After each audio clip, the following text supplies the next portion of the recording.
ধুলোবালিতে ঢাকা ইতিহাসে ভরা একটি শতবর্ষী প্রাচীন জ্ঞানের ভাণ্ডার কুমিল্লার রামমালা গ্রন্থাগার। একসময় যেখান থেকে ছড়িয়ে পড়তো জ্ঞানের আলো, সেই রামমালা গ্রন্থাগার আজ হারাতে বসেছে তার ঐতিহ্য। দানবীর মহেশচন্দ্র ভট্টাচার্যের হাত ধরে শতবছর আগে প্রতিষ্ঠিত এই গ্রন্থাগার এখন ধুলোবালি আর ঘূর্ণিপোকার আক্রমণে জীর্ণ। তথ্য উপদেষ্টা পরিদর্শনে এসে দেখলেন হারিয়ে যাচ্ছে ইতিহাস, ঐতিহ্য আর সংস্কৃতির শেকড়ে থাকা এই জ্ঞানের ভাণ্ডার।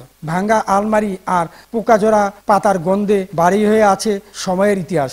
এখানে সংরক্ষিত আছে ত্রাম্যলিপি, ভূসপাতা, লেখা পুঁথি আর প্রায় সব ধর্মগ্রন্থ সহ বিরল সব ঐতিহাসিক দলিল।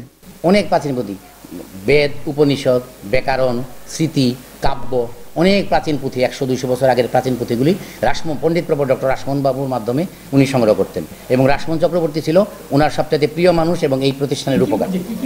ভূজ্য, তারপর তালপাতা, তুলট কাগজ, এগুলি বিভিন্ন ধরনের সংরক্ষিত পুঁথি এখানে সংরক্ষিত আছে। প্রায় 8600 পুঁথি সংরক্ষিত আছে। ঐতিহাসিক গ্রন্থাগারকে অবিলম্বে সংস্কার ও সংরক্ষণের দাবি স্থানীয়দের।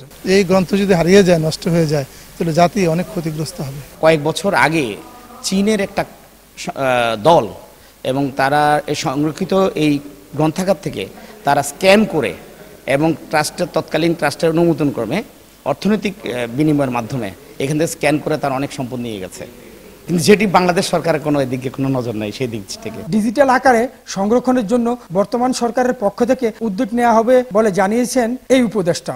দেখলাম এখানে মোটামুটি একটা ভালো সংগ্রহ আছে, কিন্তু পরিস্থিতি খুবই খারাপ, একবারে এগুলো নষ্ট হওয়ার মতো অবস্থা। আশা করব যে সংস্কৃতি মন্ত্রণালয় দায়িত্ব নিয়ে হচ্ছে স্ক্যানিং, অন্তত ডিজিটাল স্ক্যান করে রাখবে। এখন এটা পুরো প্রিজার্ভেশনের জন্য যে পুরো ইকোসিস্টেম, ভবন অথবা এসি লাগে, নির্দিষ্ট তাপমাত্রায় রাখতে হয়, এগুলোর প্রিজার্ভেশনের জন্য আবার ওই নিয়মিত জারপোচ করতে হয়।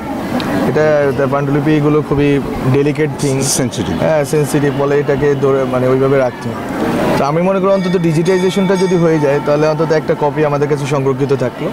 এটা যাতে সংস্কৃতি মন্ত্রণালয় করে, আমরা কথা বলবো আমি ফারুক ভাইয়ের সাথে। একটু যত্ন আর প্রাতিষ্ঠানিক উদ্যোগে পারে শতবর্ষী প্রাচীন রামমালা গ্রন্থাগারকে বাঁচিয়ে তুলতে।